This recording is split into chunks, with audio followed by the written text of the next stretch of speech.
Ross, thank you very much, and I think, there we go, slides. Ross, thank you for the introduction, thank you for the invitation here, and for the Atlantic Council and hosting. At the beginning of this session, I heard Fred Kemp say that I want this to be the Black Sea Energy Forum, not just a conference, and I have to congratulate you on achieving that, because everywhere you went throughout this building, there was a buzz of somebody meeting with somebody else, and you really did create that environment of people connecting and using this as a place to create those relationships, and that really is extraordinarily helpful and successful, so congratulations on that.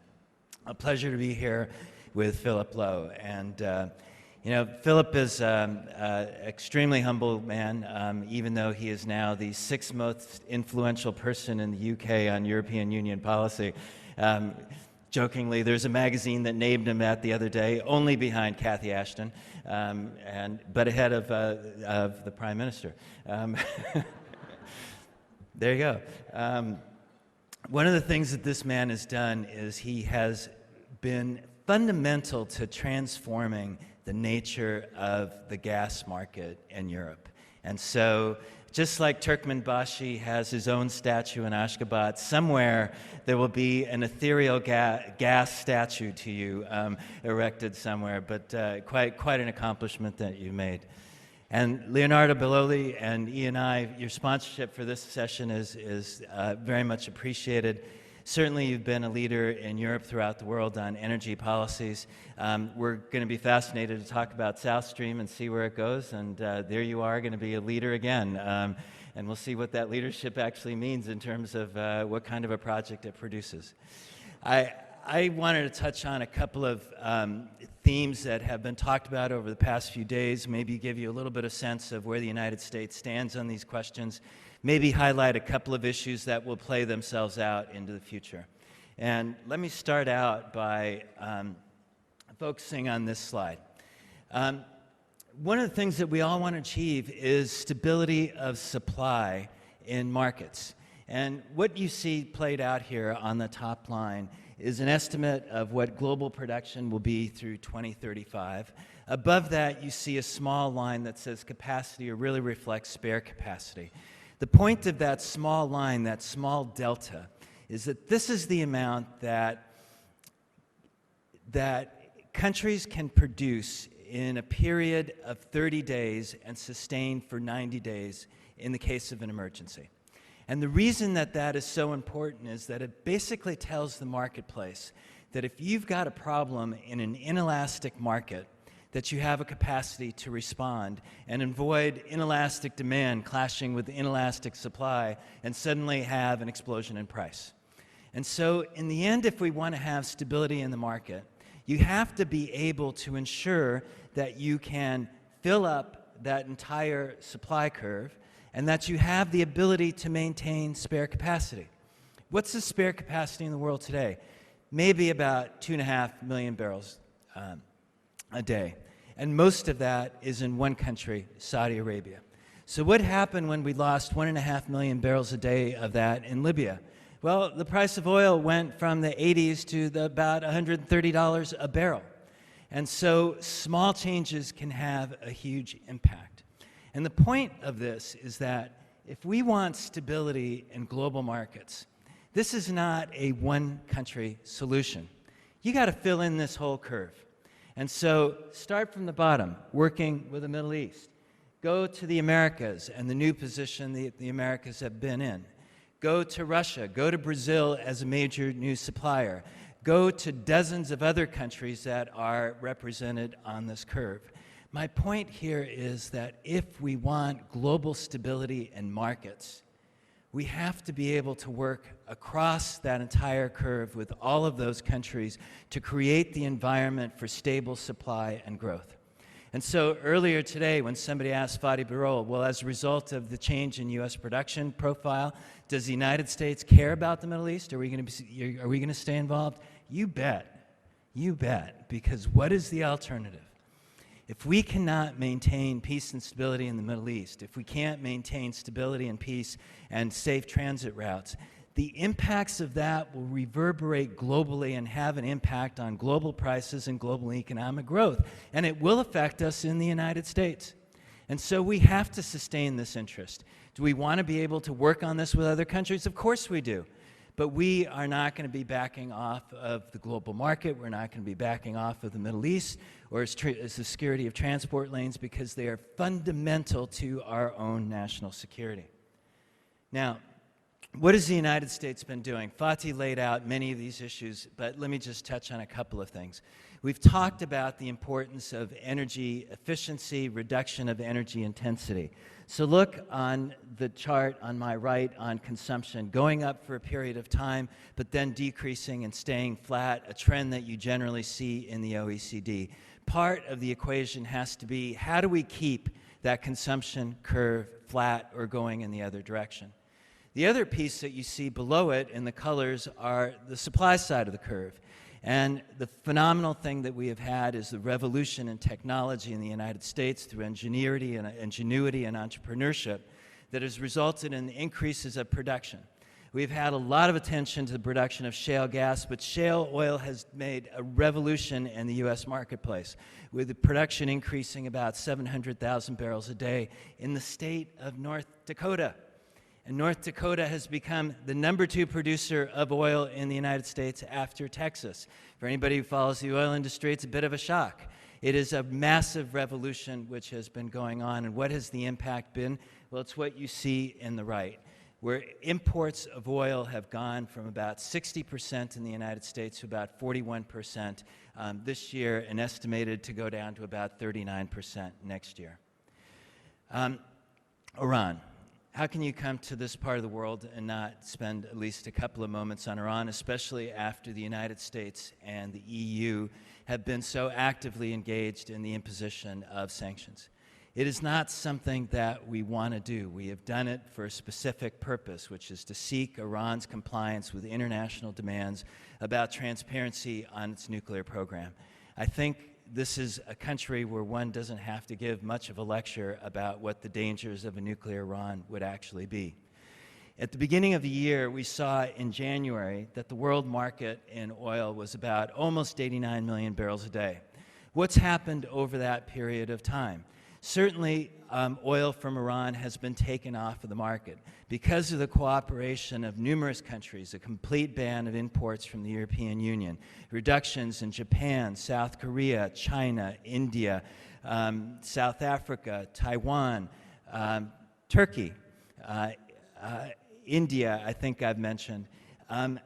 There have been about 1.5 million barrels of oil a day which have been taken off the market as a result of a curbing of Iran's exports to the international community.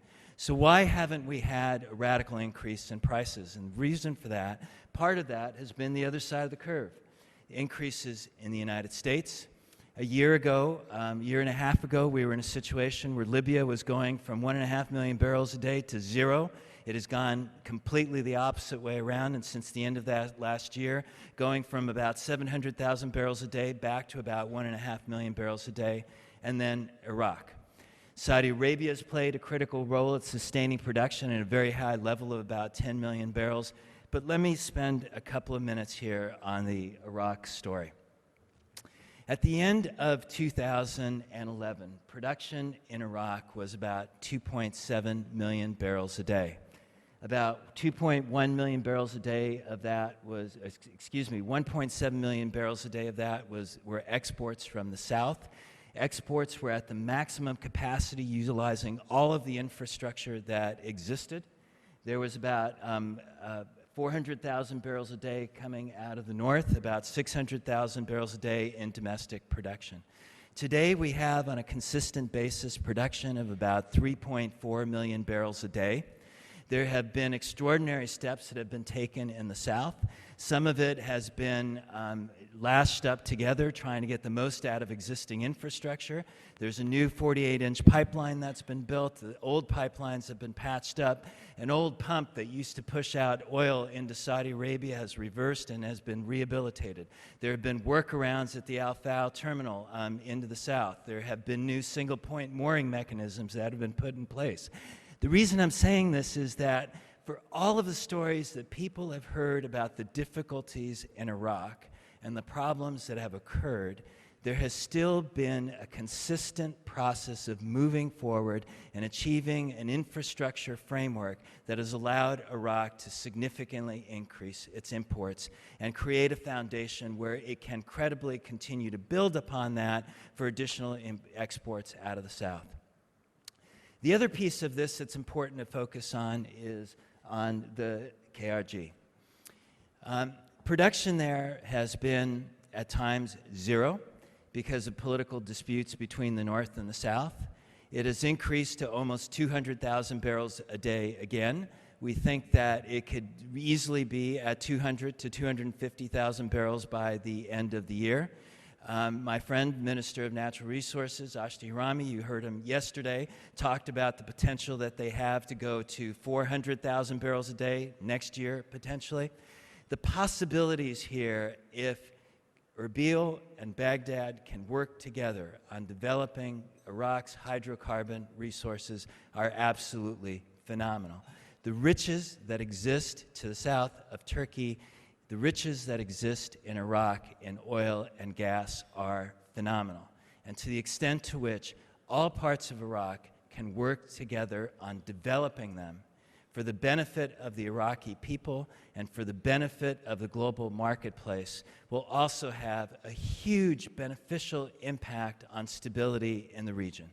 And so one of the things that we are committed to do as a country, working together with all parts of Iraq, working with our friends here in Turkey, is to look at how we can develop concrete plans, alternatives, projects that will take this theory and that potential and turn it into the kind of output that can really have a definitive impact on stability and energy markets globally. Let me turn to gas. Everybody knows that the United States has been producing a lot of gas. As a result of producing that gas, for the first time in the history of the United States, we actually generated more electricity this year using gas than coal. As a result of that, the emissions in the United States over the last few years have gone down about 7%. And I was indeed joking with Phil and telling him at the next climate change negotiations, the United States will be arguing for targets. And as the European Union is using more coal, we'll be saying that those targets really need to be left as long-term ambitions. We'll see what in fact happens, but the thing that is serious is that one of the reasons that the European Union is using more coal is that we're exporting the coal to the European Union. And then you're paying for it with carbon credits that are being generated out of the ETS. It's a strange competitive world that we're working in today. But this map here, what has happened?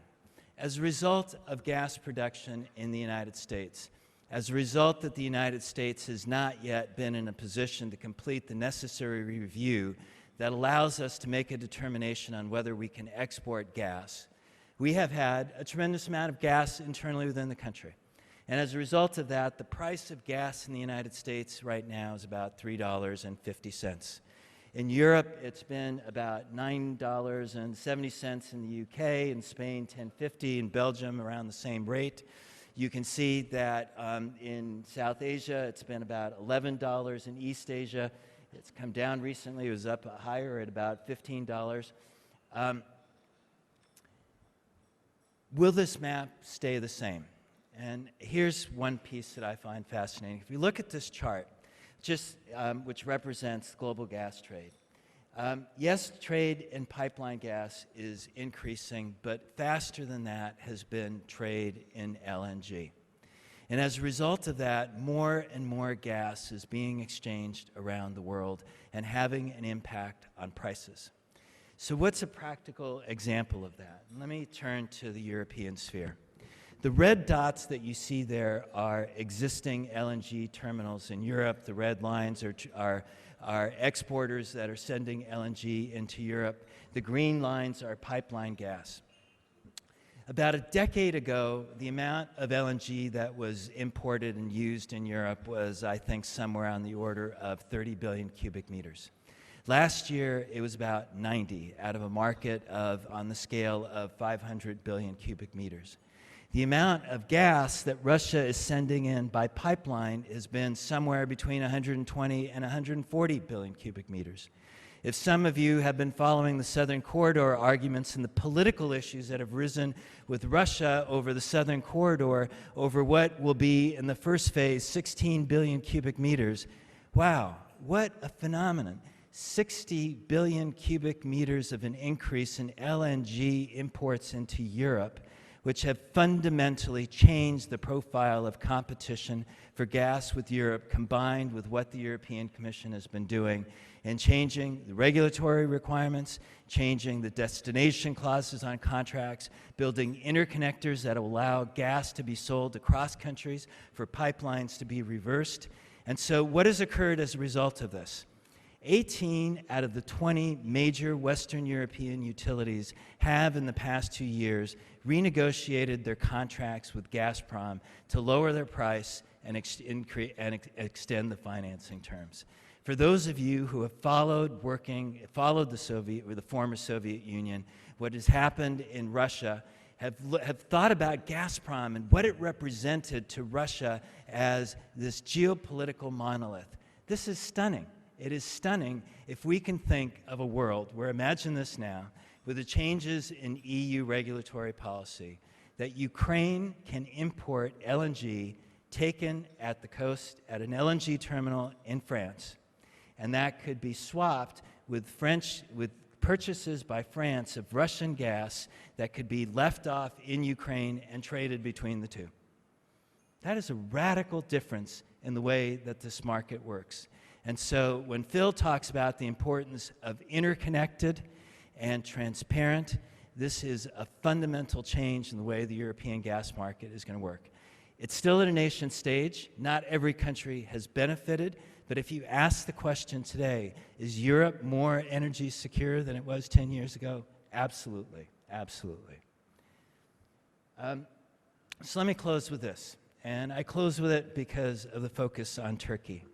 And what we have laid out here is the Southern Corridor project, starting with the pipeline, the South Caucasus pipeline, moving from Azerbaijan to Georgia to Turkey, the trans-Adriatic, the transit Anatolian pipeline through Turkey, and then connecting into one of two options that will play itself out into Western Europe.